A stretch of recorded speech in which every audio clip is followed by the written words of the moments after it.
happened? Why?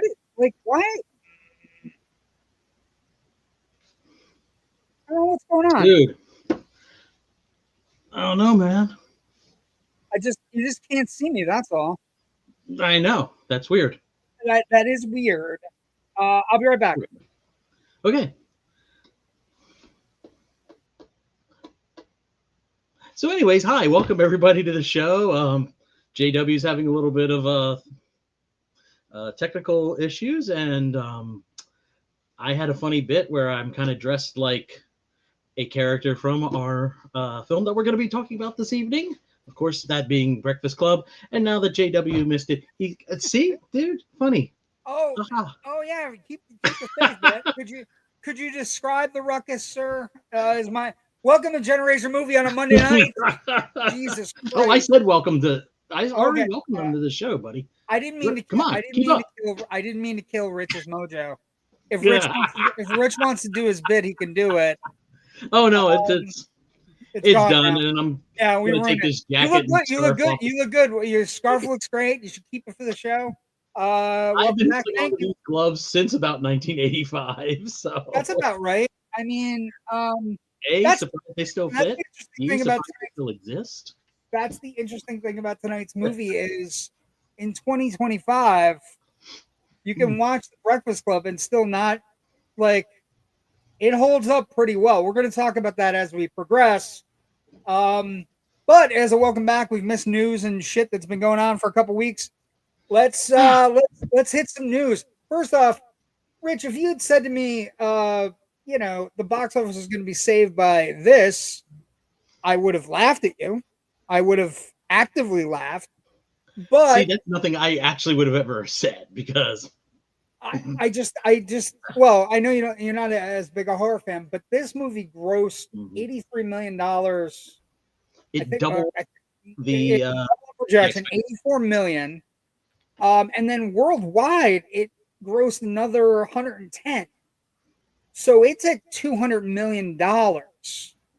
And if it's at the end of the franchise, which it could be, because this is apparently, I was reading, this is the last two that Farmiga and Wilson are signed up for. So this is it, right? Unless they decide to go in a different direction, maybe with the child or whatever. But I saw it. It was okay. I don't think it was it's mid-range Conjuring. It's not as good as The Nun or some of the other ones, but it's not as bad as, say, the last one they just released. Okay. Well, first of all, setting aside that the real Warrens were actual con artists and grifters, and just go, let's look at this highly fictionalized version of them. And this one, I think, if you accept what happened at the Smurl haunting as truth, and I do not, I think it was all bullshit. And believe me, I've walked by that house within the last week because it's only a block away from my local comic book shop in West Pittston. I felt as a movie, though, taking the events that they alleged happened, condensing it down from several years into the space of a couple of months, kind of works. But then they ladle all the Conjuring lore and slop on top of it, and I think it takes away from what's actually going on. Yeah, it's okay. It's not the best movie, but so it doesn't work for me. As Ken points out, 2025 year of horror. Yes, it's been a pretty good year for horror. The budget on this one is high as well, so it should be pointed out that it was a $50 million movie. Yeah, it's a $50 million, which is high for this franchise. Which is high for the franchise, also high for horror films in general. Already in the black. But it's already in the black. They're super thrilled. The Warner Brothers and New Line, the New Line side of Warner Brothers, is having itself a year. Warner Brothers is having itself a year anyway, and I have to believe it's part and parcel of getting out from under, the Zaz is still there, but there are tons of people that are in positions that are moving Mhm. the creative pieces around for him now, right? Like he's still Yes. playing with his widgets, but it's not nearly as bad. Other widget talk. Let's This is what talk about this is the 8th film that Warner Brothers has released in a row that's broken number one $40 million opening weekend. and been number one is the key. Like Debuted at number one with a more than $40 million.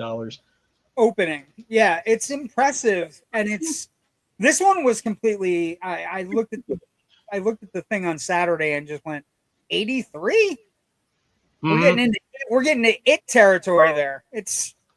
Or we're getting into Beetlejuice territory. Like anything over like 75 that's a staggering sum of money for a movie that is opening the first week of September. Although first week of September has kind of been for Warner Brothers has been a really nice. It's a soft spot in the schedule, and they've plugged something into that soft spot, and it's really smart because nobody is putting movies there. Everybody's going back to school, and we're not going to put anything there. And Warner was like, "Fuck it, we'll put shit there." There's like we have movies we want to open them. We want to last till October. We'll throw it there. We'll throw it Chapter 2 there. We'll throw Beetlejuice there. We'll throw this there. You know what I mean? It's a smart.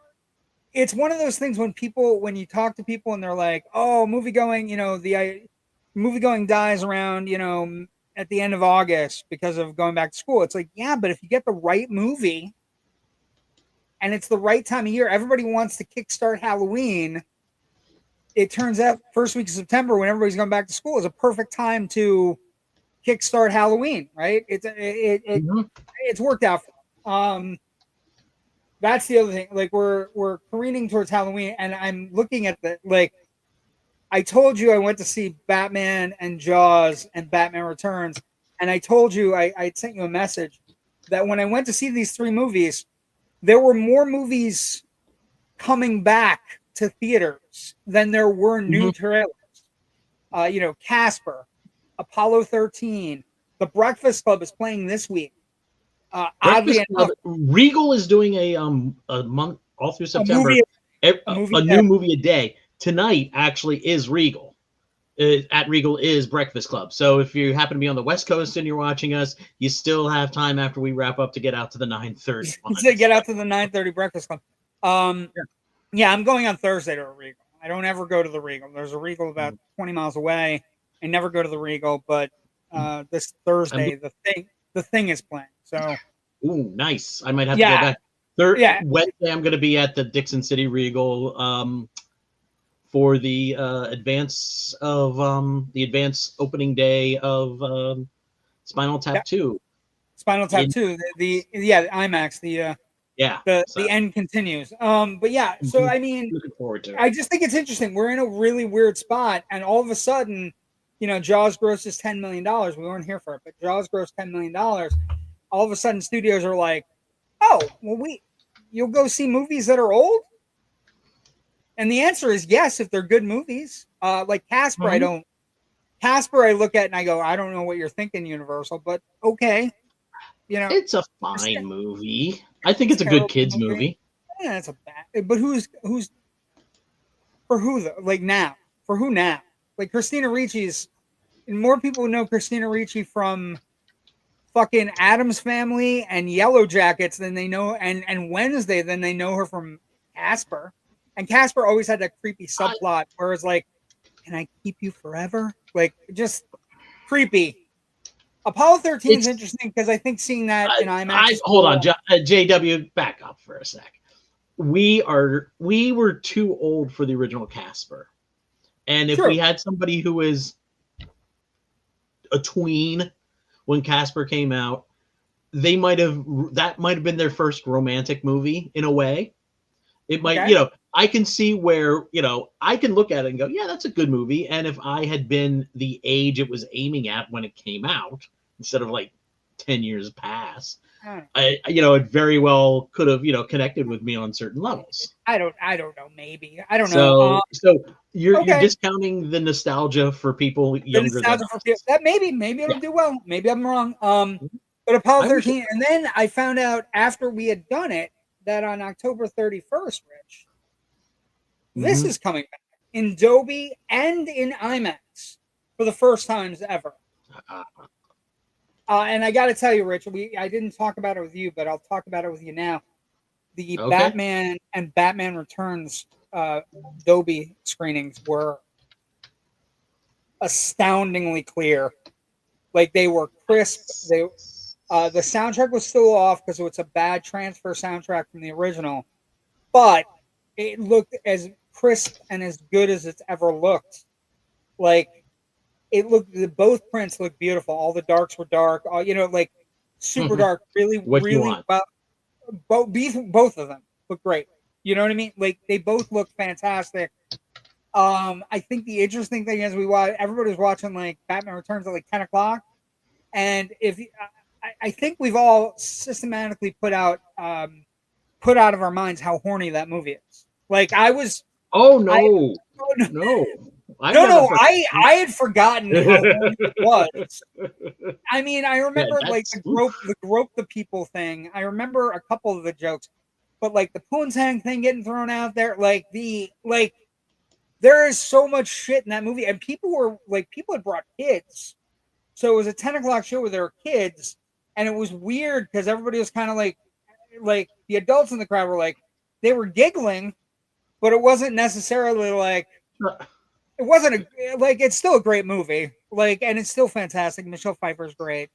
And when you're featuring Michelle Pfeiffer in a leather bondage outfit, basically for half your movie, you have no excuse not to remember that it's gonna be horny. That's gonna be filthy. Yeah. It's gonna. Yeah. But she's not the filthiest thing in it. The Penguin's the filthiest thing in it. Like, he's abhorrently filthy. But it was great. Horrible lecherous politician, and thank goodness we don't have any of those. But yeah, that sexually assault women. Anyway, yeah, I know. Anywho, also, so in a week I got to see one of the weeks we're off. I got to see Batman Returns, and Jaws in the same week. Nice. It was glorious. It was like a glorious thing. And then the Back to the Future thing. Back to the Future news is like, I want that to be as crisp as Batman and Batman Returns was. And so that was cool. Then we had the news. I'm wearing the shirt. It's a good shirt to wear. And it's just a reminder to everybody who seems to think it's not a hit. We're getting this very fast. Very fast. We are getting a sequel to Superman. And he's not calling it a sequel. Just calling it a continuation of some sort. Superman Man of Tomorrow. The next installment of the Superman saga, which feels like it's a subset of the overall Chapter 1 of Gods and Monsters. So I'm going to tell you this. This is the picture he put out on his Facebook page. It's a Jim Lee picture. It's a great picture. It's got Lex in a suit. Now, the question I have for you, Rich, and this is something that has come up and something that has been a recurring theme that has also occurred in various comic books. Here Lex is in this suit. And if you notice the picture, Lex is standing next to Superman. This suit has been a terrible suit for Superman in every conceivable way. It gives Lex superpowers. It also is powered by kryptonite. It's an awful suit. But our friendly Superman here, our very humanistic punk rock, kindness is key Superman here, is holding a screwdriver, Rich. So he is. And a thing that has happened in the comics and sometimes on television and sometimes in various places, Superman and Lex find themselves on the same team sometimes. They sometimes do. And so I think my enemy is my friend. Yes, the enemy I know versus the enemy I don't know, right? Mm-hmm. And what's going on in Peacemaker, and what's going on in Lanterns, and what's going on in all these different places where we know the next set of. You had an interesting concept. You want to discuss the concept, or I have two interesting thoughts. I think. Okay, go ahead. That this could go. The first is kind of like a bigger thing where it is playing off the idea that James Gunn had said Superman is not going to be the key figure of the overall of Gods and Monsters chapter. Mm-hmm. And he's also said Superman is part of Man of Tomorrow, but he's not the main character. Now, to me, that just taking those two things, I was like, maybe Lex is the point of view character for Man of Tomorrow and the key main character of the whole of Gods and Monsters arcs. You've got Nicholas Hoult, who's a great actor. If you've not seen anything out of his stuff outside of you should, him playing the Beast in the X-Men movies, go check him out. Some great stuff he's done. He was in a movie. He was in a movie last year called The Order with Jude Law. Oh my gosh, The Order. That is a fantastic. That is a fantastic movie. Plays a white supremacist in Pacific Northwest in the '80s. It's absolutely a stellar performance. Based on a real person. Based on a real person. Scary shit. Yeah, he's fantastic. He's fantastic in The Order. So I was like, part of me's thinking, well, maybe this could be a very Lex-centric thing, which would be interesting, I think. To really kind of do that, it would give Lex an interesting arc through these films. Hopefully, maybe we'll find out. Now, the other idea I had, though, and this was just within the last 12 hours, and I messaged you this morning. Because it was something I thought about, and popped into my head, on the way to work. And I was like, well, I got to shoot this to JW. We've been hearing a few vague, non-spoilery things about Man of Tomorrow. First of all, Superman's not the main character, but he's one of the prominent characters.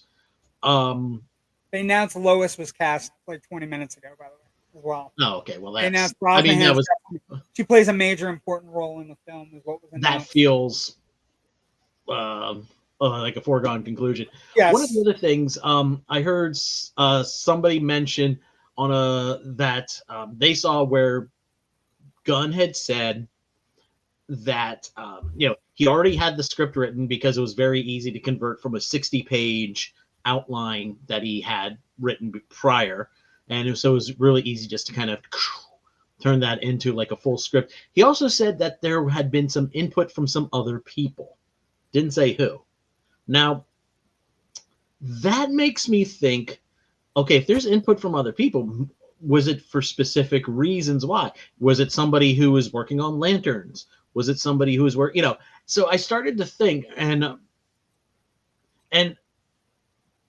this is also tied into the idea that Gunn has said that he has an idea for a movie, and this is the movie that he was referring to, because he's confirmed that, where he wants to do something that's different, hasn't been done before, and he can't say what the idea is because he didn't want anybody else to beat him to the screen with the idea. Yeah. And so obviously we're not going to see him adapting a specific storyline. It's more of an approach to the story, how they do the story, how they tell this, new story in Man of Tomorrow. And then my brain thought, what if they do it as multiple points of view, the way we saw The Sweet Hereafter done, Weapons done, Magnolia. Yeah. And where we see one big story, but told from another, a number of different points of view, and maybe a different filmmaker tackling each of the. Maybe not even that, but at least if the Lantern stuff is coming in, the guys who have been working on Lanterns kind of come in and say, hey, how about tweak here or there, to help line up with what we've been doing. I don't know. I think that would be an amazing thing to do. And if it would be very Tomorrow is not going this route, this kind of Pulp Fiction fractured timeline, then I'm gonna claim the idea for myself and try to write something. And my next trip to LA, I'll drive by the Warner Brothers studio and throw the script over the wall. The thing there, and I think what has to happen next, right?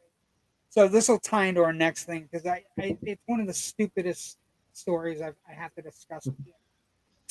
We have two stupid stories coming up, but this one's dumb. So I think now that he has a Superman movie, and it's clearly a hit, even though it didn't gross $100 billion and all these different things. I think he has to go. It has to be a bangarang Superman.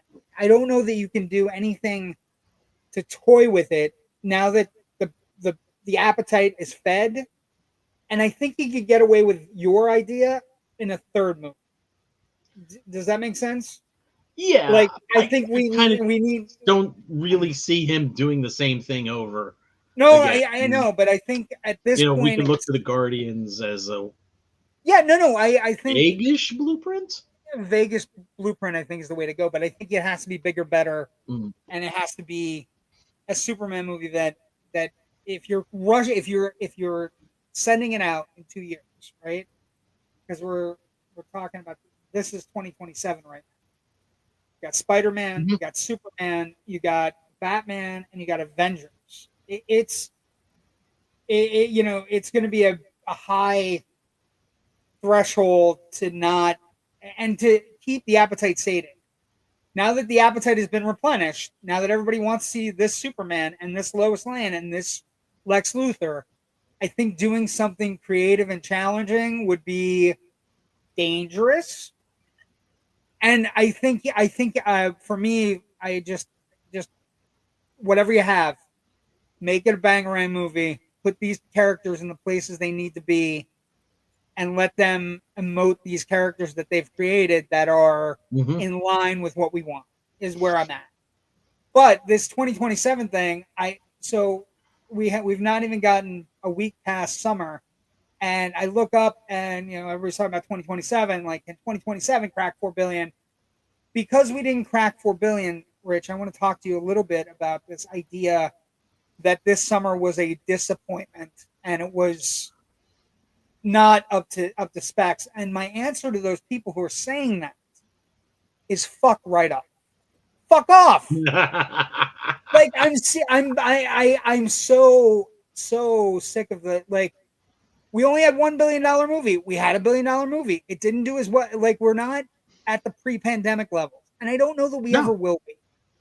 And so everybody's like, well, this is the summer it's going to hit 4 billion. You know what though? Superman only grossed 600 million domestic, or worldwide, and Fantastic Four only grossed 500 million.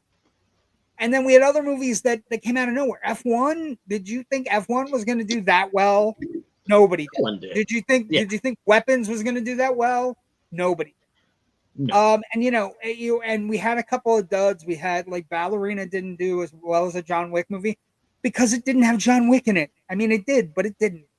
Elio didn't do well for Pixar because they kind of like he didn't market it. But How to Train Your Dragon, that did great. F1 did great. Mhm. Superman did great. Jurassic World Rebirth proved that everybody loves dinosaurs eating people. Yep. So the idea or concept that we $3.67 billion, which is about $300 million off of 4 billion, is a disappointment when it basically stayed flat. I'm happy it stayed flat. It could have went down.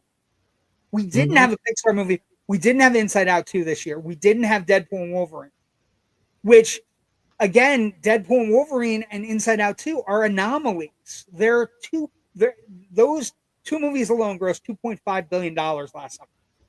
And they're anomalies because Inside Out was a very well-received Pixar movie that everybody was waiting for the sequel. And once they came out with the idea they were doing a sequel, everybody's like, I got to see that. And then Deadpool and Wolverine, that was fucking 20 years in the making. Mhm. So, like, I have a feeling Fantastic Four may have underperformed for Marvel. I think they were hoping for closer to a 6. reset. I think Yeah. they were hoping for a reset. I think Superman kind of jumped in and stole a lot of its thunder.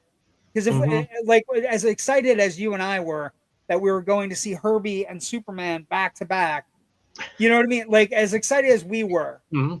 I think for the normies, it probably petered them out. You know what I mean? Like, they just got tired, and they were Yeah. like, I can't go see all these movies. But like I said, I think that the nice thing was that we had a bunch of hits, modest hits that were adult movies, that were movies for Mhm. adults, not kids or not superhero movies. Like I said, F1 and Weapons and some of these other movies that hit. for me, those are good. Like, that's a good sign for the box office. We need movies across a plethora, and I can't remember a point during the summer until we got to like mid-August when you and I went to see The Naked Gun together. Where there wasn't a competition for, and there were movies across wide ranges of spectrums for wide ranges of people to go. So stop being so fucking negative. Especially, I mean, especially you've been talking about that you got to see in theaters some, about 4, classic films in the last couple of weeks, because there's been this renewed push to bring some of this stuff into the theatrical setting, which is fantastic. I'm super stoked that we've been seeing grown up. I don't want to say grown up, but a wider variety of stuff. It feels like, in the last couple of weeks, I've seen Splitsville. I saw this past weekend, along with I saw The Conjuring last week. I saw Honey High. Weapons. I saw Oh High. I saw like there have been a wide swath of films that have been out there. And Downton Abbey is this coming weekend. Yeah, we have 2 really interesting movies coming out this weekend. We have Downton Abbey coming out this weekend. We also have this coming out, which everybody is talking about. You're a Stephen King fan, and you're a fan of like this dark mist. Like that's the word. The word I heard was mist, and I was like, people are going to be upset. And then I read about the one interesting thing. One of the screenings they did was everybody on a treadmill had to stay 3 miles, or they couldn't stay through the entire movie. I was like, that's fun. Yeah, not for me. That's a fun bit of promotion. Nope. Not for me. Not for me, but you go get them. But like I said, movie going is a learned thing. We've talked about this many times, you and I, and the idea that the negative stories, like we only grossed $3.67 billion. Can you believe it? Yeah, we haven't grossed over $4 billion since pre-pandemic. Since streaming has crawled into our lives. So I'm here to say I love the movie going experience, and you're making it harder when you print these stories like, fucking Forbes had box office crushed by kryptonite. It's like, shut the fuck up. The movie's a hit. It's like fighting with people who don't want to call it a hit. It drives me fucking bonkers. Let's get some it was a Hollywood Reporter today was doing a piece on box office for the summer, and they said that Superman's grossed, or not grossed, but netted. So this is after all costs, 125 million so far. Yeah, and that's not counting in merchandising and marketing. Merchandising, and it's not counting all the goodwill it's brought and all the concept that we're now basking in the glow of Peacemaker and ancillary just revenue streams. We're talking, they haven't. I don't think they factored in like what is it, 30% of the tax rebate that they get for filming in Ohio, which is insane to me. I mean, if people are beat them all.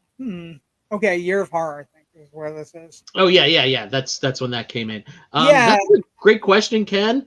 It's good to see it. By the way, glad you're feeling on the up. We're glad. We're glad you're on the up. It's Del Toro. It's Del Toro. People are just going to go, oh, the guy who did the modernized version of Creature from the Black Lagoon a couple years ago. I'm in. We also have Predator Badlands in October, Black Phone 2, Five Nights at Freddy. There are plenty of genre movies coming out. Predator Badlands and Running Man were going to be on the same day. They moved them apart.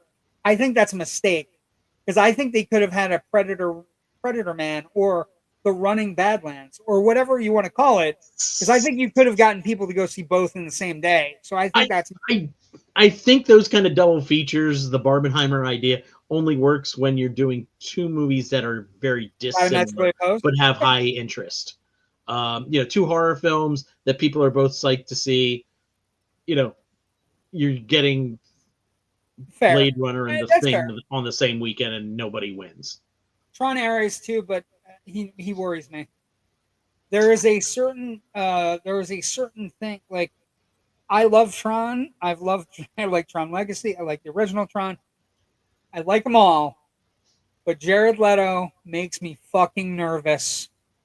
Every single time he makes me nervous. Anyway, it doesn't make me nervous. Oh, and yes, Okay. Joe. Yes, Joe Ridgely. This is a classic Spin T-shirt I got for Is that a Spin Magazine T-shirt? Was the question? Spin Magazine T-shirt that I got It when is. I subscribed to Spin Magazine somewhere in the 90s. Okay, last story before we go to our big to do. And this one's a weird one, and it's also like stupid, and it's both weird Way and to big it up. yeah, it's both weird and stupid. This is a picture of the Magnificent Ambersons. It is one of the great Orson Welles movies. But it's great, even though it's been butchered by the studio. Yes. Let's a little bit Orson of history. Welles turned in his rough cut of Magnificent Ambersons, his second feature film after, of course, the iconic Citizen Kane. It was based on a novel, and he turned it into the studio, and then he had to shoot down to South America to start shooting on a documentary called "It's All True." When he came back, then the studio was like, "Hey, we want to make some cuts," and Wells was like, "Nah." And then there's a flurry of telegrams back and forth, and by the time Wells came home, the studio had cut up Magnificent Ambersons and was getting ready to release it. Wells kind of disowned it. People still like the movie. It is a pretty darn good movie, but man, it's cut up, and also you fail to mention that not only did they cut it, but they accidentally burned the negatives for all of the accidentally. pieces. Accidentally burned the negatives. Yeah, that feels like when he gets back, we won't have it here for him to try to repair. So. Yeah, we've had this weird thing. We have the Sphere Wizard of Oz thing that's going on, which is, whatever you want to do, $120 a ticket to watch somebody destroy history. I don't know, however you want to look at it. But this one's worse because this is a company that is being called Showrunner, and is being called by Edward Sachi, the CEO, as the Netflix of AI, in which users can interact with and make fun fan fiction-esque versions of the intellectual property they're watching. And so what has happened is that they have come up with an idea to do this, to fix the Magnificent Ambersons. By taking the original script, scanning the rest of the film, and having AI create the rest of the movie. The missing pieces. Right. The original cut was 131 minutes. The cut that was released by RKO at the time was 87 minutes. So you're talking about what, 41 minutes of footage.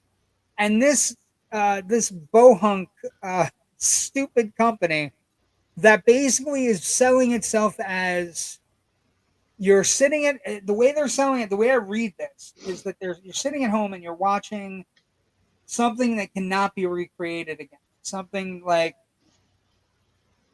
I don't want to say Buffy because Buffy's being recreated, but something, an old TV, MASH. Let's say MASH. And you want to write an episode, you come up with an idea where you plug in that you're going to do an episode where Klinger gets called out for his cross-dressing or something weird. And this AI prototype will create that episode for you so you can watch it on your own and masturbate yourself to it, I guess. Yeah. Now, they're saying they're doing this Ambersons, very much in quotes here, restoration as a test. It's not going to ever be released. Just the idea, though, that they're doing this kind of stuff, opens the door for future things to be released.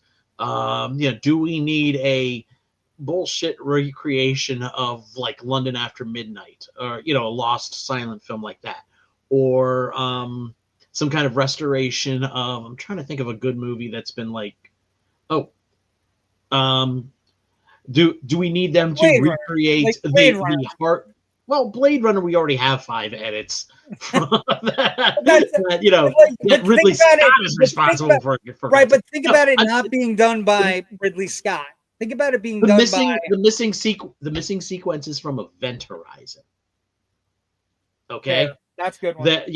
that's something that a lot of people would really love to see. Or let's stick with Superman. The missing stuff from Superman 4, Quest for Peace. There's like a half an hour missing, a whole nother version a whole of subplot. whole group of story points that just got chopped out to make it a 90-minute film so they could push it out and exploit it as quickly as possible.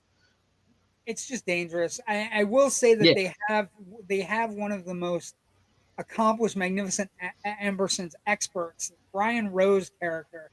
He's a filmmaker who spent the last 5 years recreating 30,000 missing frames from the movie. He's rebuilt the physical sets in 3D models, using them to pinpoint camera movements to match the script, set photos, archive materials. His thing, he's reconstructed the framing and timing of each scene, which will serve as the foundation for the recreation. I'm just nervous. We don't. AI is already dangerous. We don't need it pushing creatives out, or we don't need it doing horrible things. And a perfect example of something that could not be rewritten or cannot be made is the movie we're talking about tonight, right? Mm-hmm. This is a movie of its time. Okay. Before we segue into that, 2 things. First of all, let's throw up Ken's comment here. You're right, Ken. It's not going to make it better. It's not going to make Superman 4, adding 30 minutes into Superman 4 is going to make it good. It might make it less bad, but part of me is also intrigued as to what was that footage. I've read some of the script from it. It's not great. And the direction overall on 4 was crap to begin with. But it's the historian in me that has that curiosity as to what that looks like. The Josh Trask Fantastic Four that got gobbled up by Fox. Mm-hmm. So it could be interesting there, but like at that point, I don't want an AI company doing it. Give it back. No, because that's not the historical work at that point. It's new work that's making suppositions about what it could have looked like. Yeah, and it's bad. And there's no artistic choices being made in the process.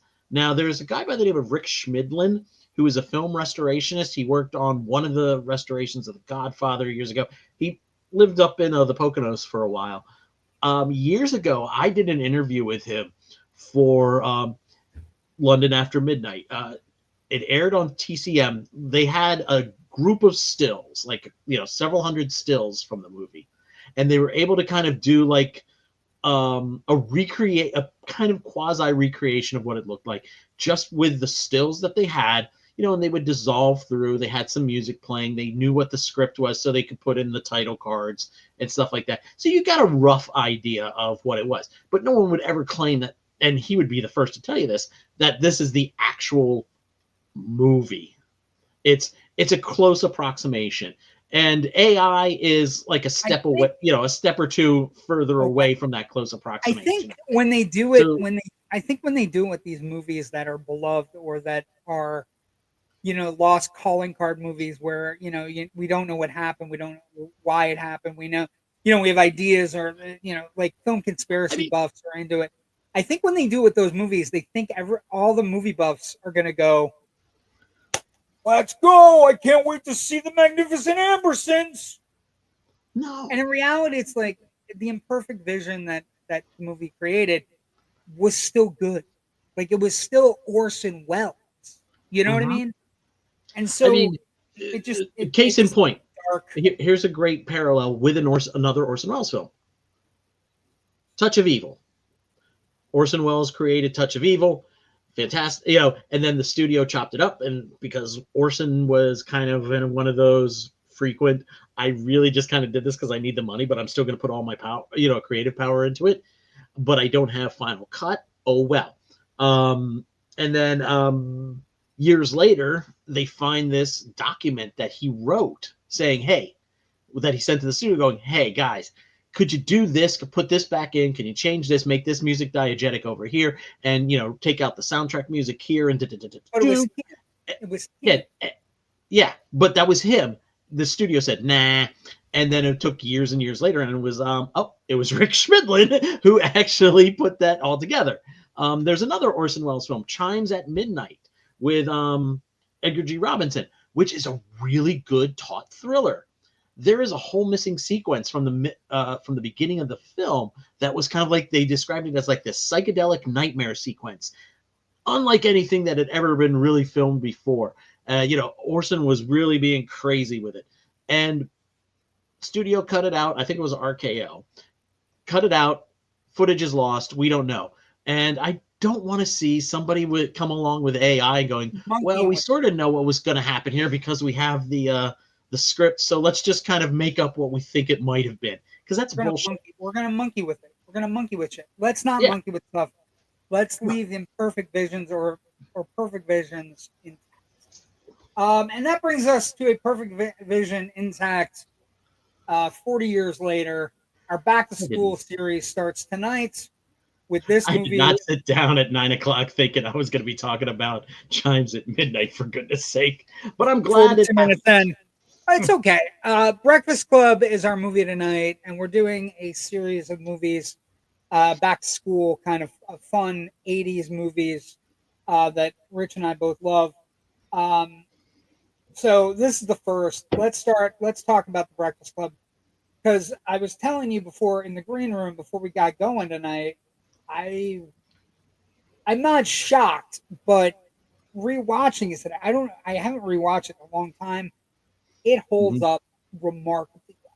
Like, it holds up like as everything you remember when you saw in the 80s. I was 11, right? It was like, it's right in the sweet spot of like, that perfect age. But the production on this movie it's an interesting story, because like one of the things that you hear, and like I heard it all over the place today, John Hughes was a savant for teen movies in the 80s. He is probably the voice of a generation of people who grew up watching movies, and young actors who were in movies, and other actors that were in movies. And he's just one of the great filmmakers that I think we celebrate, but not nearly the amount we should.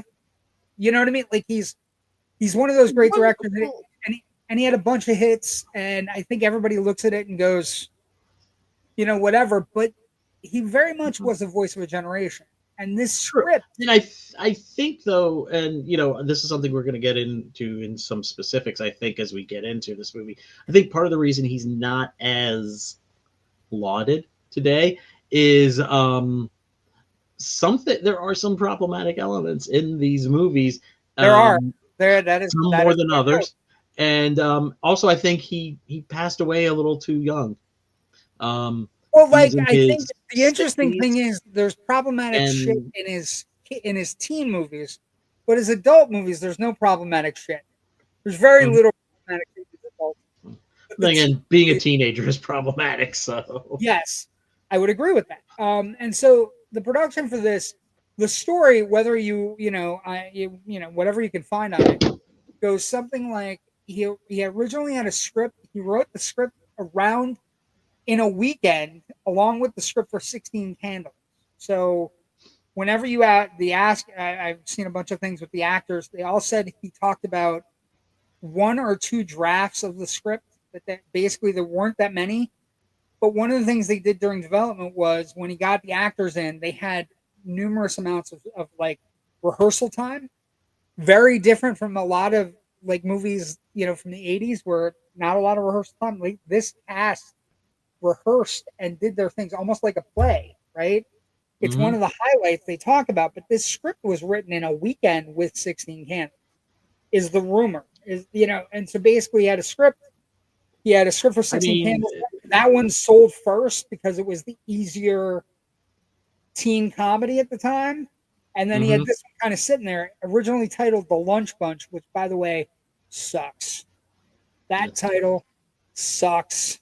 And then what happened was, after 16 Candles hit, he said, I have this other script, and the studio immediately put that script into production. And that movie became. Do you know where the name Breakfast Club comes from? I do not. Go Because ahead. it's not mentioned in the movie at all until the final voiceover.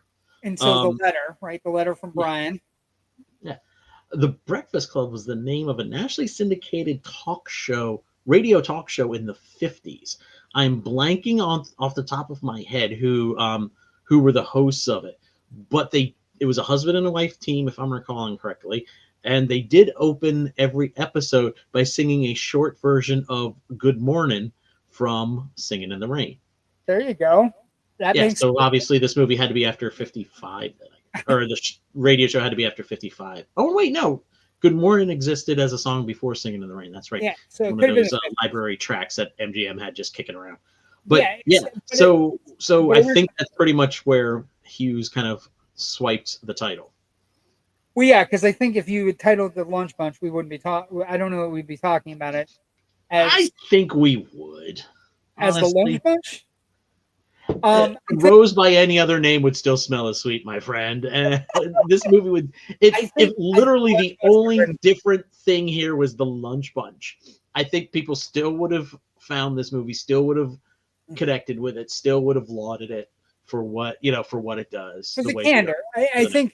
Yeah. So the first thing you have to talk about, production-wise, is the casting, right? So he has Molly Ringwald. And he has Anthony Michael Hall, both coming off of 16 Candles, which came out a year earlier. And they both he approached them both while they were finishing up 16 Candles and said that the studio is going to go into production on this. Hall was cast first. He was the first person cast in the entire movie because he trusted wholeheartedly that John Hughes would give him the right part, which he apparently did. His real life mother and sister appear as his siblings in the movie. Ringwald was initially offered Allison, so she was originally going to play the basket case, but she lobbied very hard to play Claire because it was totally different from her character Samantha, and she was eventually given that role. Robin Wright, Jodie Foster, Diane Lane, Laura Dern, all read for the role of Claire. And then Ali Sheedy came out of nowhere to get cast as Allison. Probably one of the best performances in the entire movie. Emilio Estevez was originally slated to play Bender, but then they couldn't find an athletic actor to play Andrew Clark. So Estevez got that role. Nicolas Cage read for Bender. Alan Ruck, that's right, Cameron from Ferris Bueller's Day Off also read for Bender. And then the last two in the thing, kind of like the Captain America story, right? Where the last two in the room were Krasinski and Evans, right? It was John Cusack and Judd Nelson, and Judd Nelson came across as sharper and nasty, more intimidating. So Nelson got the role over John Cusack. It could have been a very different Bender, like a very holding up his radio as Bender.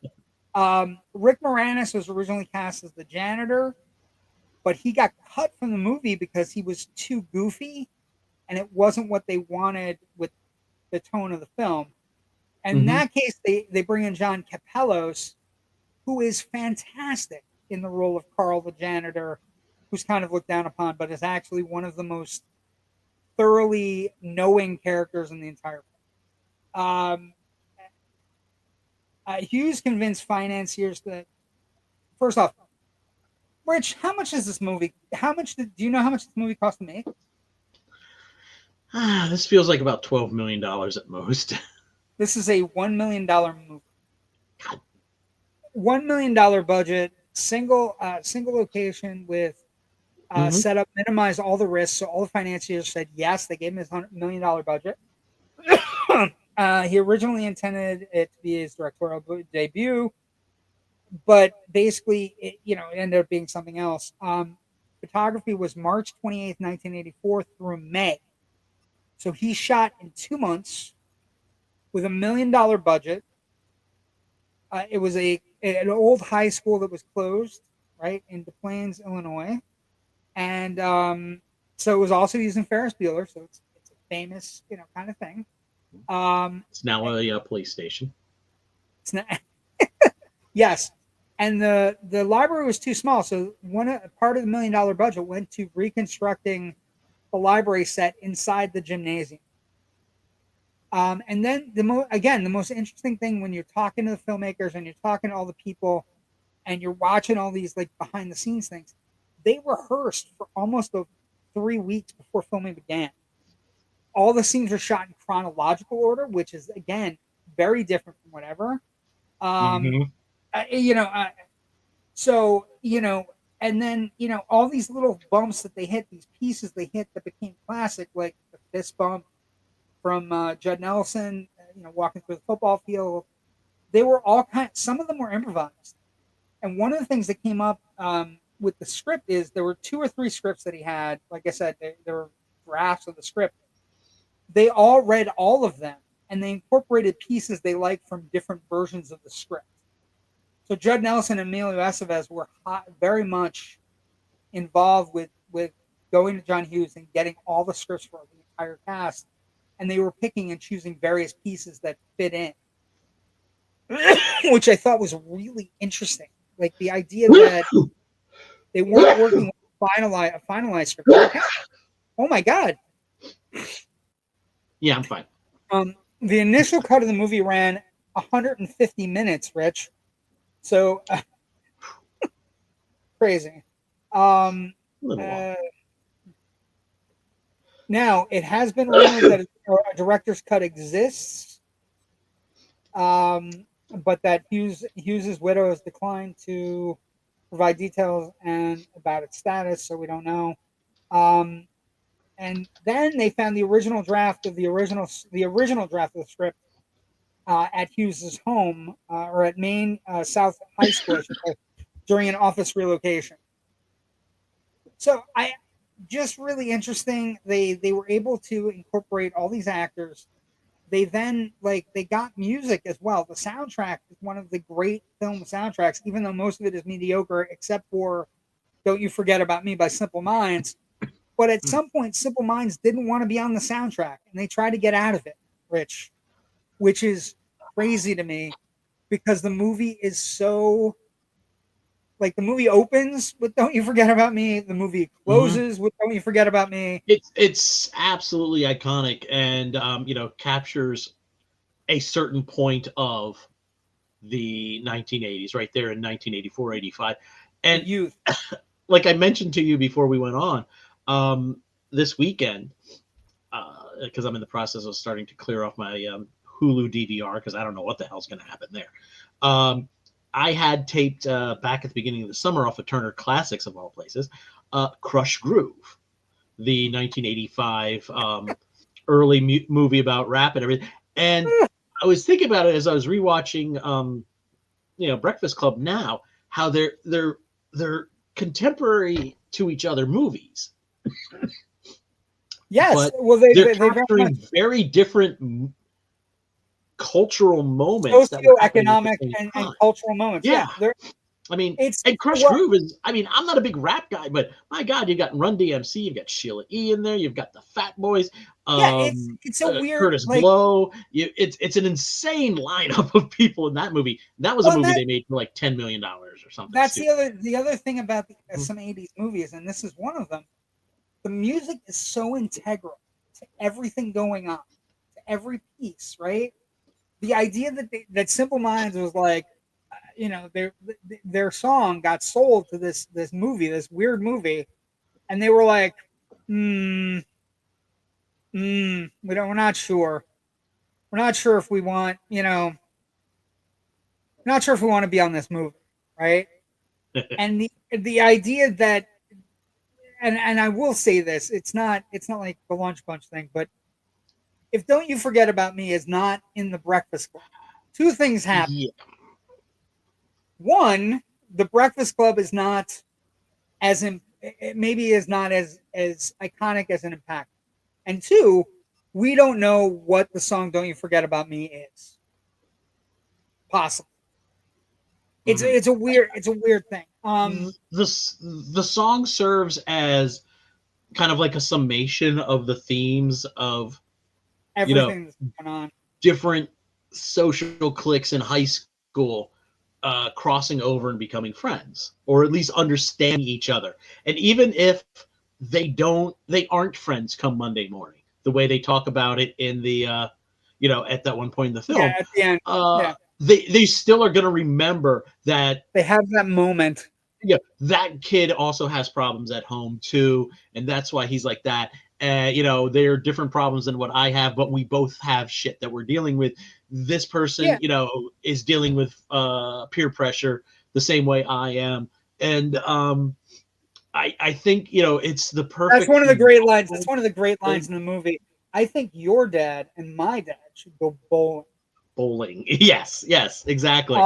And I think you're right. The movie would be maybe a little lesser without this song in it.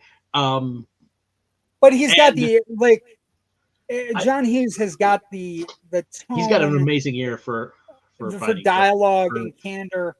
Okay, so production is very quick. Before we move off this song, one last point here. Several years ago, my friend Sean took me to New York City for my birthday to see Molly Ringwald singing Cabaret. It was at the Blue Note. She had a small jazz ensemble behind her, and she was singing songs out of the American, standard songbook. And it was an amazing evening. We were literally like... Did she sing this song? We were like, from where I am to where my microphone is, it was the edge of the stage. And she closed with a very slow acoustic version of Don't You Forget About Me, which she dedicated to John Hughes, who had, at that point had been passed away for a couple of years. And I was in tears. It was so beautiful. She sang it so hauntingly. It's on the CD she has out, if you can find it. And it's an amazing. She took it to another iconic level, I thought. Right. The interesting thing about the movie, right, is that this movie it comes out of nowhere in 1985.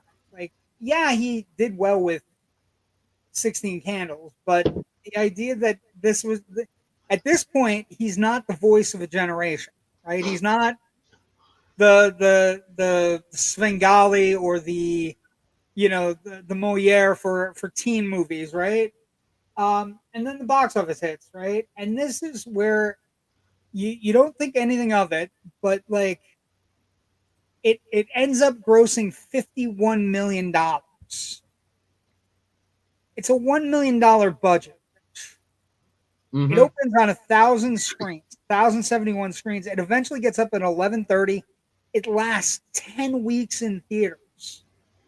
It grosses $5.1 million in its opening weekend, and in its opening weekend, it loses to really big movies. It loses to Witness, which you just look at it and you go, "Holy shit!" It opened against Witness, and the other movie it opened against was Beverly Hills Cop.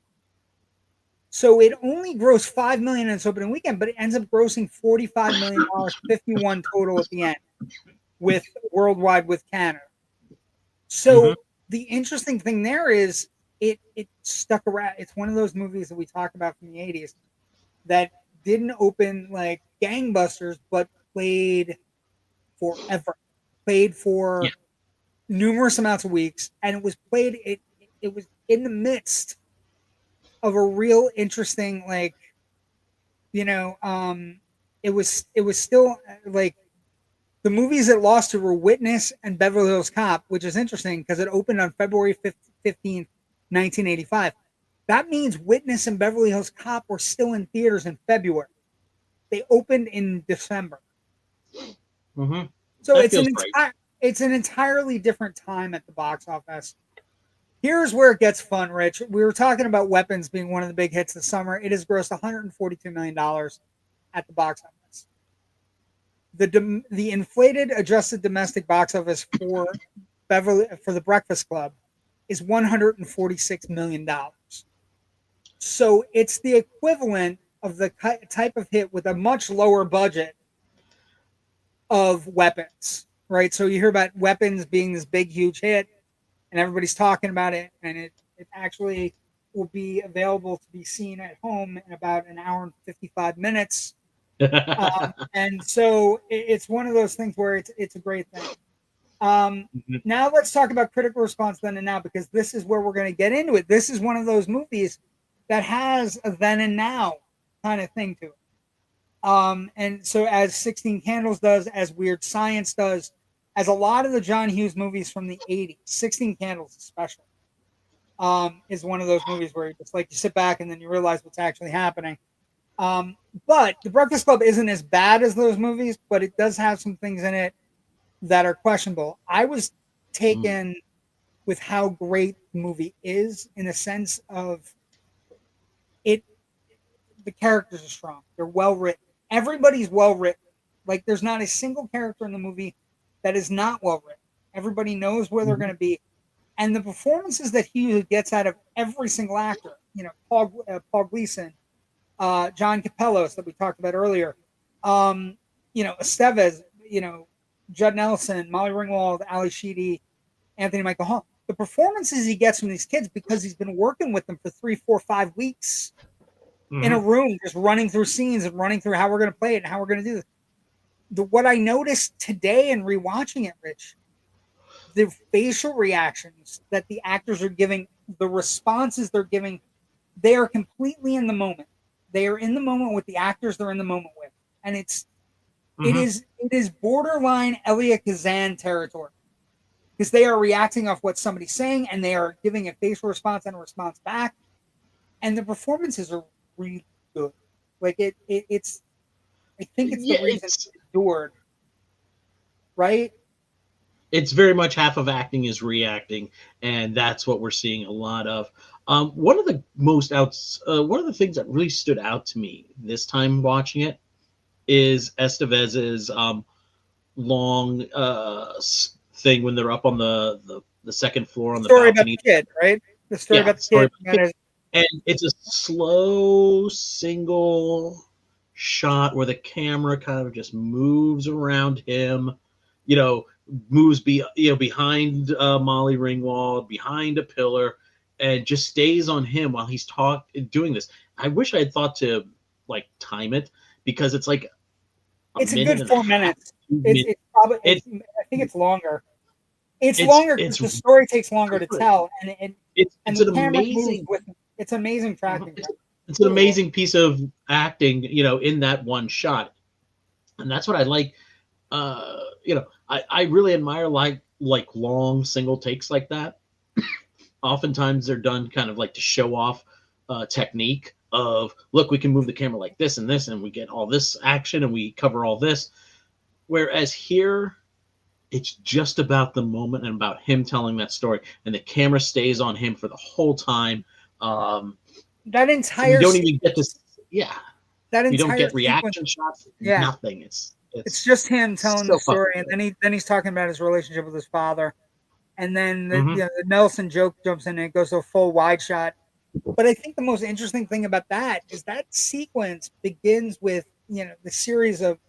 It begins with Ali Sheedy talking about her that she's an nymphomaniac and that she slept with her therapist, and it's all designed as a way to get Claire to kind of admit something she doesn't want to admit. And then Claire fires back, and then, you know, then Judd Nelson fires at Claire, and then, you know, Ali Sheedy kind of like, you know, what I found I was watching this time was the way the actors took up, depending on what their point of view was in the moment. So like there's a moment where Bender does a really questionable thing under the desk. It's the most questionable thing in the movie, where he and Molly Ringwald has talked about it herself. And it's something right, and it's something where it's you don't think anything of it, and it's kind of funny, but then you realize it's really over the line for a young actress, because that's the other thing you don't realize when you're watching this. Every one of the actors except for Molly Ringwald was 21 or older. Molly Ringwald was 16 when this. Anthony Michael Hall was. I thought no. What they said in the thing I saw was that she was the only one that was in high school. She was the only one that was forced to take classes on the set. And so it became noticeable. Ali Sheedy's like, why does Molly have to go to school? I would check that. Maybe I'm wrong, but I think I'm right. Because I'm trying to remember exactly where he falls into. He and Robert Downey Jr. I think were on the same season of Saturday Night Live together, so that would have put them both around 18. Let's see here. Anthony Michael Hall. Where can we find his stupid IMDb is being garbage again. 1968. He was born in 1968. So if they were shooting in 84, that puts him at 16. So 16. Yeah. But I think the way Ali Sheedy said it, Molly Ringwald was the only one being taken to a tutor. And so when you see that scene again, that scene is very incredulous. Although she knees him in the face, and then she smacks him 3 or 4 good times. Mm-hmm. But it's questionable, and it's one of those questionable scenes that then and now are two totally different things. What looks like a funny lark, ooh, I saw a girl's panties, right? And is now, it's one of those things where it's a microaggression, borderline assault. That I wouldn't use the term micro, but well, I didn't mean micro. I meant like an aggression, right? It's an aggressive thing, and she does lash out at it, but she ends up with him anyway. So it's a weird. Yeah, that does feel weird how that all plays out. The other thing that the movie gets a lot of attention for now, and I didn't know about it until I was doing research, but there is a huge amount of attention about the change in Allison, right? There's the makeover, the idea that Allison, that Allison looks one way here, and then by the end of the movie, she is completely changed by Claire, and she basically, a lot of the film directors and people like one of the persons that was in this documentary I was watching was the man who directed Heathers.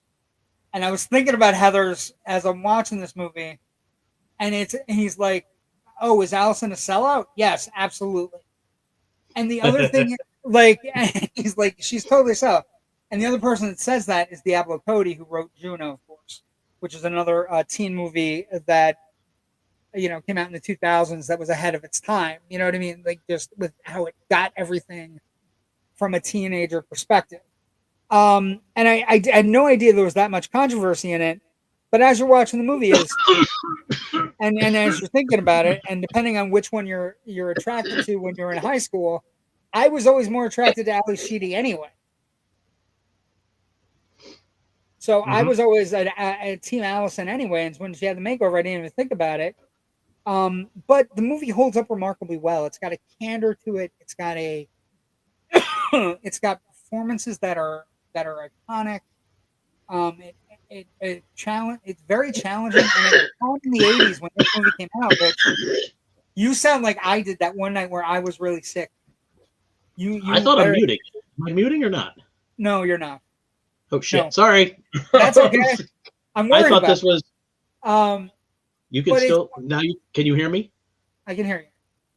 Oh, that's weird. I thought this was mute. Oh, jeez. I still got to figure out this microphone. I think. No, yeah, you've been coughing up a storm. Everybody's worried. I'm sorry. That's okay. I thought you were just reacting to me like that. No, we can hear you. Claire ends up with Bender, and Andy ends up with Allison. And it's just one of those things where, there is a bullying aspect of the movie as well that could be, talked about. Bender's intimidating. He, makes fun of Brian a lot, actually. But the movie breaks down to that one scene. It breaks down to that scene where they're all sitting there and Brian very honestly and Allison very honestly say, if we see you in the halls on Monday, we're friends. We've bonded. This has been a good experience for us. The day has changed us. And it boils down to that scene where Claire's like, yeah, but we're not gonna be friends. Like it's not gonna happen. What happens on Monday Mhm. is the question. And and then she calls Andy out because Andy says I wouldn't do that, and she's like, yeah, but if Brian came up to you and you were with your friends, you would say hi to him, you would pat him on the back and send him on his way, and then you'd rip into him with your friends. And Brian says I would never do that, and then she says, of course you wouldn't, because you want to be our friend, right? And it all boils down to that scene, and whatever's come before that is all set up for that scene, and that scene still packs a wallop. It's all about stepping over, click lines, Peer social pressure. You don't realize, lines. she says, you don't realize the amount of pressure I am. And then, Bender calls her a bitch and says, that's why you're not a good person, because you won't, like, don't bring up my friends because my friends wouldn't care about it. And she's like, yeah, but you can't bring her to a burnout party. And like, it becomes this weird thing, but it ends with Brian admitting that he had thought about committing suicide, albeit with a flare gun. And it's just a really great Anthony Michael Hall scene. It's one of the best scenes he's ever put on film, where he basically starts Let's crying and just. I want to stop for a half second and yeah. just say, what a remarkable change in times we've gone through in the last 40 years. That the punishment for bringing a flare gun, i.e., a firearm, to school is 1 Saturday detention. Well, one would How do you argue think that would float now? it depends on what state you're in. And Hmm. then also, the other thing I would say to you, Rich, is I, you know, this film is from a simpler time, right? The 80s were a simpler time. We had many problems, but they were kind of glossed over. And one of the Hmm. problems that we didn't seem to have prevalent, that again didn't really start to be noticed, I would say, till what, the 90s. Columbine was Yeah. kind of the tipping point, and then everything after that has been considerably downhill. Brian bringing a firearm in 1985, Illinois, warrants a detention on a Saturday. But we Slap didn't. on I the don't. wrist. Yeah, slap on the wrist. We didn't have. Well, I mean, is it any like everything's a slap on the wrist in this movie? Claire is ditched to go shopping. Bender, we don't know what he's done, but he's a criminal, so we don't know. Ali Sheedy's Mm. just shown up, and like you say, slap on the wrist for bringing a firearm. How about a slap on a wrist for sexually assaulting a kid? Like taping Much. somebody's ass cheeks together is as close to a That sexual puts you on a assault list where you have to go around and introduce yourself to your neighbors. now, or ever. Like it's just a Yeah. bad thing, and it's chalked up to just boys being boys kind of thing. Locker room talk, I guess, would Oh be. yeah. Yeah, Mm. that's great.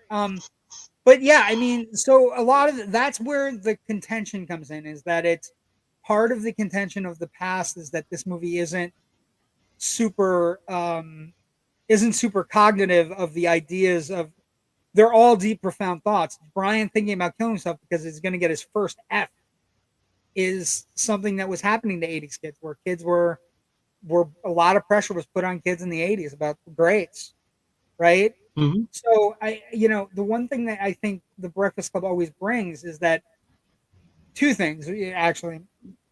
One, it has a voice that is distinctly John Hughes and distinctly teenager. It's like he was a savant that understood, every kind of signal people were putting up. And the other thing is, every time you watch it or every time you show it to somebody else, somebody has a favorite character and somebody uh, associates with that character, and the life essence in the movie ascribes to something that's in your life essence. So you come out of it like, I was thinking about it today. I'm an Allison Bryan smush, right? I wasn't a jock. I wasn't a criminal. I was a nerd, and I was smart, and I was a fucking weirdo because I love movies. I wouldn't. I Same would here. never do. I would never do dandruff. Like that was just crazy. Like putting dandruff on your picture. That's Mm. nuts. But the interesting thing is the idea that all of these different people could be friends is great, is amazing and wonderful. Mm-hmm. And the idea that some of them are going to say hi on Monday. Although I was thinking about this, you know what I was thinking about today as I was watching it? How do we never get a Saturday Night Live sketch with Monday morning? Do you remember like the one Especially sketch when you with, have Anthony Michael Hall in the cast the following year. that's what I'm saying. How did we never get a Monday morning sketch where, Brian ends up trapped in a locker, or, Ali Sheedy, Hmm. stabs Andy because she's a little bit obsessive. Something wild. It was 87 with Close. We're almost a Fatal Attraction. But like I said, the movie looks great. I, I I was gonna say I think the idea that you learn that you can be friends with these people who seem to have these superficial differences in your class I absorbed that in the time of the movie, but it didn't actually become like practical. It wasn't put into practicality in my life until like I think maybe like my 5 or 10 year reunion, when I would go back and somebody would come up to me and be like, "Hey, I knew you were listening to Zappa all the time. I thought that was weird, but I got into him in college, and man, I really dig him now. I've been told more than once by classmates that some of my musical tastes were a little bit ahead of time. So, you know, Well, for me listening to Zappa and for Talking Heads, somebody on this network that now hangs out with somebody from my high school, who again we've talked about this on Loud and Nerdy. I was apparently in the same theaters on the same nights, like watching the exact same movies, and we just never connected in high school. hmm And hmm we had a story. We had a story about like one of the movies from the '80s, like a horror film from the '80s. And he was like, "Yeah, I saw it at Viewmont. I saw it at Viewmont on the opening Friday night. There's a big fight in the back." And I was like, "Jerry, I caused that fight. I caused that fight in the horror film. I was getting punched during that horror film. But it's so, like that's the thing. That's the magic of the movie too. Is that you're hopeful that Monday will come and hmm Monday will be okay. But they're so well drawn. And this character here, as we're old men, Rich, I will say that this character is the saddest character in the movie for me. There is a sequence in the movie, Rich, where he is talking to John Kapelos as Carl, hmm who, by the way, is the man of the year from the school. So he's somebody that was a very important person in this high school that has become the janitor. And he says to who had him, that. He has the bright, shining future ahead of him. yes, he has the bright shining future, becomes the hmm janitor. And there's a great scene where they're drinking beer in the basement, and he says to him, "These kids have changed. They're bad. They're going to be leading the country. That keeps me up at night." And he says, "They didn't change. You changed. You changed, right? You're the one that's put all these artificial things on them." And it's one of those things where you just sit back and you go, "That's brilliant." That's an absolute, thing where you look at it and you go, "Holy shit." That's an amazing concept. And then you can really dig deep, because Carl probably had Mr. Vernon as a teacher as well. So he's hmm like, the idea that he's probably, that Mr. Vernon's probably, I make $31,000 a year, I own a home, all that shit he's saying to Bender, he's probably also said to Carl, right? And Oh, to own a home with $31,000 income. well, and, Illinois was different, and it was the '80s were different, and then Yeah. the other side of it is there is that incredible sequence that you don't ever see in a movie where an adult is going after a kid, a child. Not that Judd Nelson isn't an obnoxious asshole in the movie, but Mm. that sequence where he talks to him and says, "I'm going to find you in about 5 to 10 years when your life is an absolute fucking mess, and I'm going to beat the ever living shit out of you, and I'm going to knock your dick in the dirt." It just starts. You start thinking about it. It's like, this person shouldn't be an educator. Like, this person has No. lost the goal, right? And it's a small hmm thing, but it's one of those things. Now, it would also be remiss.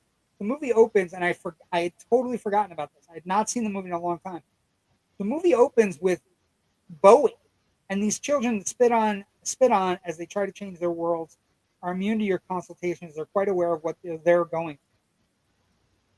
Here's where it gets fun. So you talked about you being the Zappa guy in high school.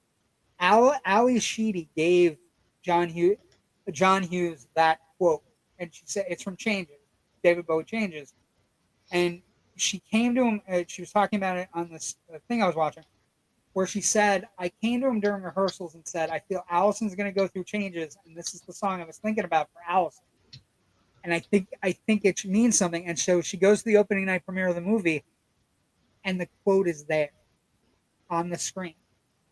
And she goes, I was good as Allison. I was incredible as Allison.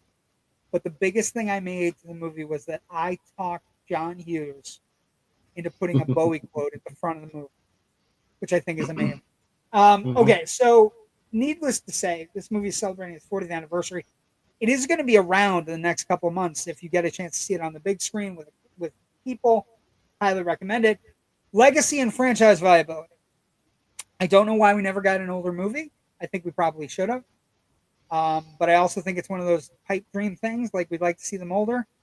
But the other problem was they were already making movies where they were playing adults. So this movie comes out, and the same year, St. Elmo's Fire comes out. So it's already messy. They're already moving around. And so the idea that John Hughes would go back to this and come out, so franchise viability, nothing. But the legacy is impeccable. It is one of the defining 80s teen movies in every conceivable way. And then you start thinking about how many movies it's inspired. Juno, or for example, like an entire stream of movies where someone starts out like this and ends up looking like this. She's All That. She's All That is essentially Claire making Allison over for 90 minutes.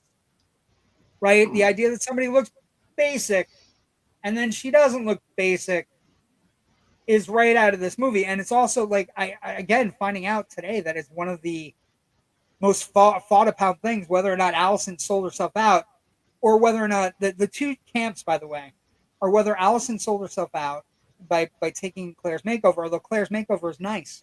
It's an honest moment for where Claire offered, because you let me. Why are you doing this? Because you let me. But I heard one person say, she sold out because she took off the black shit that she likes. And, and they also changed her entire wardrobe. And then Ali Sheedy talked about that, where she basically said, I would have liked to keep the overstuffed wardrobe and just been the face change would have been perfect. Because she felt like Allison's character is very much in the clothing. And I think that's one of the legacies of this movie, is that it's a defining thing, that the brain, the athlete, the princess, the basket case, the criminal, it creates the iconography for the entire 80s teen movie, right? And it spirals into the 90s teen movie. It spirals into the 2000 teen movie. Like, you can't tell me that Bender doesn't resemble, I don't know, Heath Ledger in 10 Things I Hate About You. Right? Like, Bender rocking that flannel is really just feels like he's predicting grunge fashion like 7 years before. Well, everything about his outfit, the boots with the fucking scarf that he pulls off without any problem. How about this? You wouldn't have had this. Ready? True. Eat my shorts. Nobody had said it until this movie came out. That's the other thing. The movie, the ear that John Hughes had, the stuff he says in the movie, the things he pulls off, he creates an entire subgenre of like language, teen movie language. So there's that. What else? How about this is a silly one, but it's fun. Well, first off, this is one of the more iconographic, 80s endings, right? The idea it goes, he ends up in this pose and it supersedes and it becomes like a black thing. And the credits just roll in the upper corner, which I thought was super interesting, right? It just rolls in the upper corner. But, if we don't have this poster, I'm going to take down the banner for a second. We don't have this poster in 1985. We can never have this poster in 1986, which is hilarious. Just the idea that they did this and this was a legitimate poster isn't amazing. Yeah. So, back about 15 years ago or so, there was a documentary that actually got some decent, and I'm totally blanking on the name now, that looked at the lives of several senior high schoolers across their final year in high school, and the poster for it was very similar to Breakfast Club as well, and I'm totally blanking on the damn name of the documentary. It was really good, I recall. Oh man, what was that called? give me a second. Stop. I'm working on it. Okay. Give me a second. Okay. I'll vamp.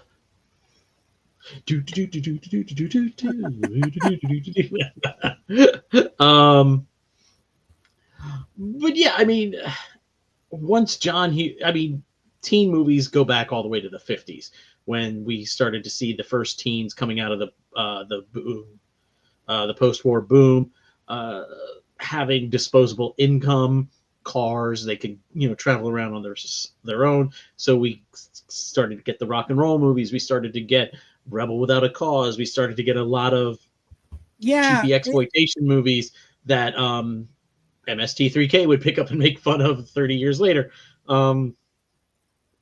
So it felt like, though, going through the 70s and into the 80s, that the teen movie kind of disappeared. But I think it was John Hughes' work with this, with Pretty in Pink, with Weird Science, kind of like exploding it all back out into reviving the genre from its deathbed, I guess.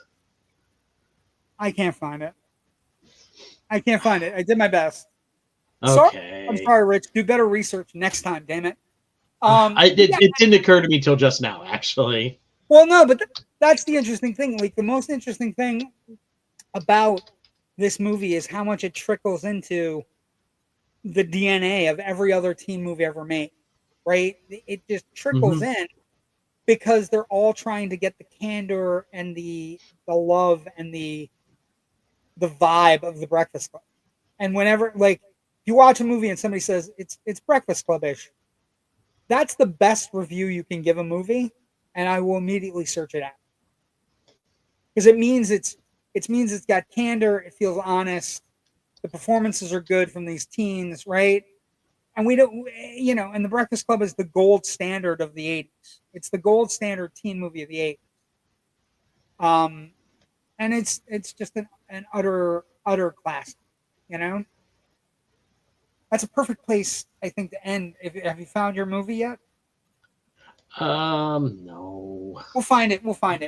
Now that's gonna bug me now. Well, don't let I remember it bug reviewing. this American Teen. American Teen. Yes. Okay, so see if you can pull that up really quick. We kind of have a similar movie that came out in 2022. My God, called The Class. Interesting. American Teen, you say? Yes, American Teen. 2008. There's a lot of stuff. 2008, you say? Yes, I say. Yeah, and I think by the mid '90s, though, that second boom of teen comedies, did die once they started to do the parodies, like Not Another Teen Movie. Before that, though, you still had them doing like 10 Things I Hate About You, which is She's All That. You got a bunch of them. Like they would do a couple like Shakespeare things, but throw them into the modern time.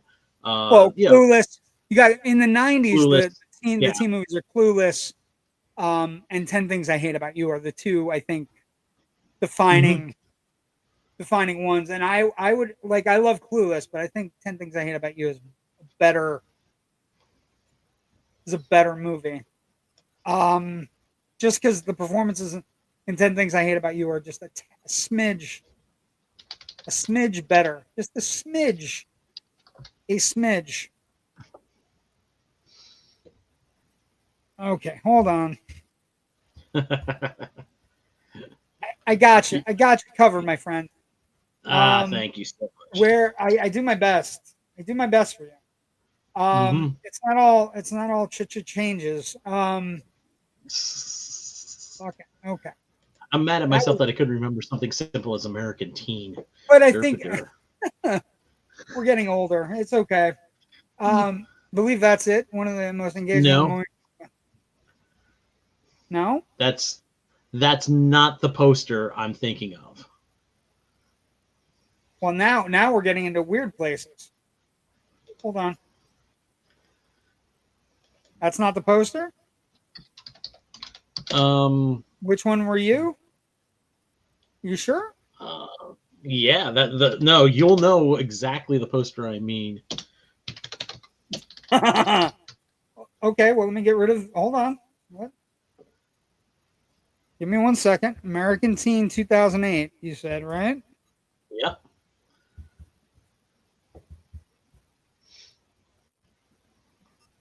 So I literally searched American Teen 2008 and oops. Hold on. Let me see if I can guess the right poster, Rich. Dude, it's very much the classic Breakfast Club poster. For a reason. No. That's the right movie, but the wrong poster. Hold on. Oh, okay. Okay. That's fine. You're killing me. Yeah, but they actually do, the Well, yeah, I mean the thing about the poster being iconic is amazing. It's an amazing the idea that a Texas Chainsaw Massacre movie would try to do it. That's the poster? That's the poster. But if you'll notice, the wardrobe on all of the 5 teens is very, very, very similar. It's not just this pose. They went with the clothing. Yeah, but like I said, and I do recommend the documentary though too. This is a classic movie. I enjoyed rewatching it, and I thought it hit it out of the park. I think it's one of those movies that when you go back and rewatch it, you can notice things. Like I said, the thing I noticed today was the sheer volume of acting when they're when they're attacking one another and they're working together is really astounding. Like Molly Ringwald in particular gets to do with almost every actor in the group, where she gets to play off with them and kind of like deliver. Rich, okay, couple things. Where can people find your stuff, Rich? You've been writing a lot of cool stuff for Filmbuff Online. And last comment of the night, poster's yellow. Thank you. Where can people find your stuff, Rich? All of my writing can be found at filmbuffonline.com. Filmbuffonline.com also has a Facebook page, which lets you know when new stuff goes up, as well as all sorts of other fun things about this date in Hollywood history and things like that. I do 2 other podcasts that are both kind of on hiatus right now, just no new episodes in the last couple of weeks. But if you go to your favorite podcaster catcher of choice and search down The Big Picture Podcast, that's the one I do with my very best friend, Natasha Bogutsky. Or you can track down the Film Scribes, which is the official podcast of the Philadelphia Film Critics Circle, which I am a member of and which I produce their podcast for. You can also find Big Picture Podcast at bigpicturepod.com. That doesn't mean I haven't been doing podcasting, though. I, along with a couple of other of my fellow film historians who concentrate on one specific very wonderful film called The Adventures of Buckaroo Banzai Across the Eighth Dimension, we're all guests on Geek Channel 8 in an episode that just dropped a couple of weeks ago on August 28th. You can check that out. It's an hour of us talking about the movie, why it matters, what's exciting about it, and what might be in the future, too. Your absolute favorite movie of all time. Yes, it is. And Peter Weller's going to be at New York Comic Con, so guess who's getting a second signature on his poster? If I can cough up on $100 for it. I should send you my RoboCop toy so I could get that signed. Well, yeah, Nancy Allen's going to be there too. They've been making really cool RoboCop toys. Anyway, dude, you need to come up for it, man. Maybe. JW Movie Guy on Facebook, Instagram, X, Threads, Blue Sky, all those places. You can find me there. You can also find me on Tuesday nights with my good friend Jerry Kimura, and occasionally my good friend Joe Ridgely, who's the Grand Poobah of our network. Now, this is where I get a little bit businessy. I cannot make it next week. I love you all, but we are going to have to cancel next week. We will be back in 2 weeks, and we will finish out our movie back to school movies. And the next one we're doing is this one, Rich. I believe you're happy with this, and this is another film celebrating its 40th anniversary. Not as iconic as The Breakfast Club, but its cult standing has grown so infinitesimally huge that we will be doing Better Off Dead. Yes. Which, if you've not seen it, is like the redheaded stepchild to The Breakfast Club. It's wonky and weird. And the funny thing about it is, I found this out today, that we have Better Off Dead because John Hughes got turned down for The Breakfast. That makes it a very good fun pairing for these two. That makes it an excellent pairing for us. Not next week, week after. I got stuff to do next Monday. I'm sorry to everybody. But then we will have the following week, we will have one of two movies before we get to our October films.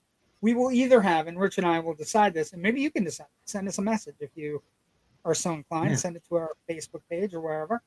We're either going to do Just One of the Guys, which is one of the great underrated 85 gems, or we're going to do another school movie that's not necessarily what you were thinking when I said we're going to do school movies.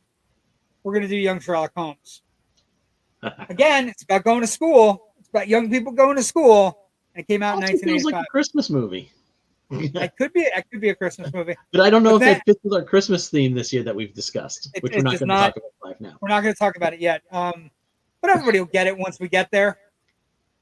Everybody, I think everybody will like it. And wait till we get to November. November's completely batshit crazy because we run out of movies about turkey. So we're going all in November as well. But thank you for joining us. More movies about yams.